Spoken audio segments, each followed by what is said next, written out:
चलिए आज एक कहानी सुनते हैं। एक ऐसी कहानी जो हमसे एक बहुत जरूरी सवाल पूछती है कि असली दौलत आखिर है क्या। तो क्या सच में सबसे बड़ा खजाना सोना चांदी ही है या फिर कुछ और? चलो इस कहानी के किरदारों के जरिए हम इसी सवाल का जवाब ढूंढने की कोशिश करते हैं। तो कहानी शुरू होती है एक गांव से, और इस गांव में रहते हैं दो लोग जो एक दूसरे से बिल्कुल ही अलग हैं। देखिए, एक तरफ है सरजू, बेचारा बहुत मेहनती है, दिल का बहुत अच्छा है, लेकिन उतना ही गरीब। और ठीक उसका उल्टा है उसका पड़ोसी किशोर। पैसा तो खूब है उसके पास, पर उतना ही घमंड और लालच भी भरा पड़ा है। और इन्हीं दोनों के बीच की जो ये टकराहट है ना, वही इस कहानी को मजेदार बनाती है।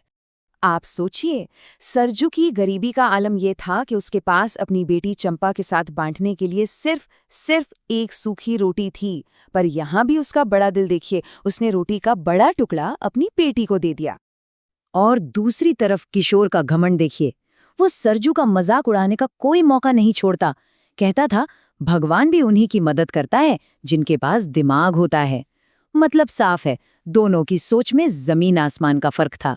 और फिर एक दिन सरजू की अच्छाई का असली इम्तिहान हुआ। जंगल में उसे एक पेड़ दिखा, बिल्कुल सूखता हुआ, मर रहा था।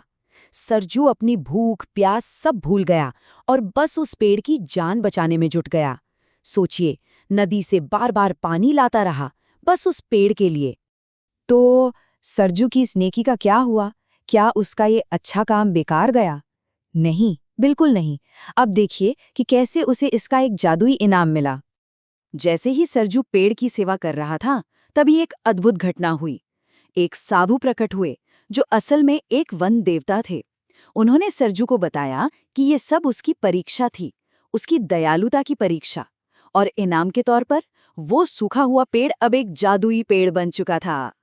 लेकिन यहाँ एक बहुत जरूरी बात थी। साधु ने उसे एक चेतावनी भी दी। कहा, याद रखना सरजू, ये पेड़ हर हफ्ते तुम्हें एक सोने का फल देगा, पर भूल कर भी कभी लालच मत करना। और यही शर्त, यही चेतावनी कहानी का सबसे बड़ा टर्निंग पॉइंट है। अब सरजू के पास दौलत थी, वो चाहता तो सब कुछ अपने लिए रख सकता था, है ना? पर नहीं, उसने उस सोने से पहले अपने परिवार की जरूरतें पूरी की और फिर गांव के हर गरीब की मदद की। सबके लिए खाना खरीदा, जरूरतमंदों को पैसे दिए। मतलब पैसा आने के बाद भी उसका दिल नहीं बदला।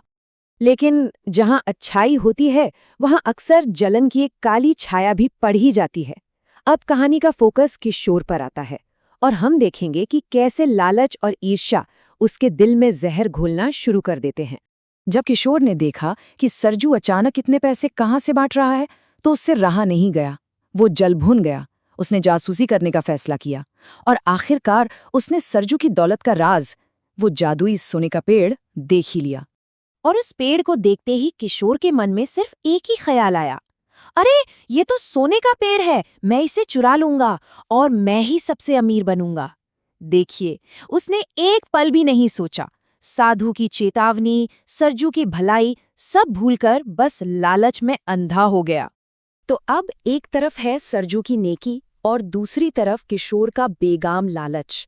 अब सवाल ये है कि जब ये दोनों ताकतें टकराएंगी तो क्या होगा? और वही हुआ जिसका डर था।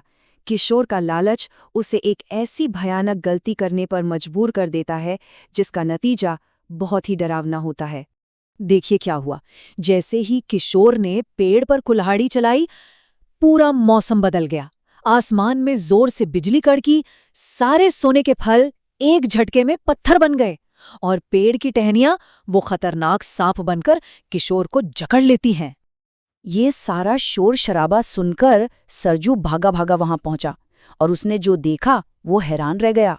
किशोर उस जादुई पेड़ के चंगुल में फंसा था, रो रहा था, चिल्ला रहा था और माफी मांग रहा था।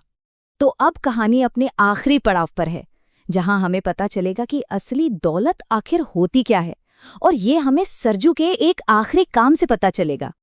जरा सोचिए, जिस आदमी ने हमेशा उसका मजाक उड़ाया, जो उसे लूटने आया था, उसी किशोर के लिए सरजू हाथ जोड़कर साधु से विनती करने लगा।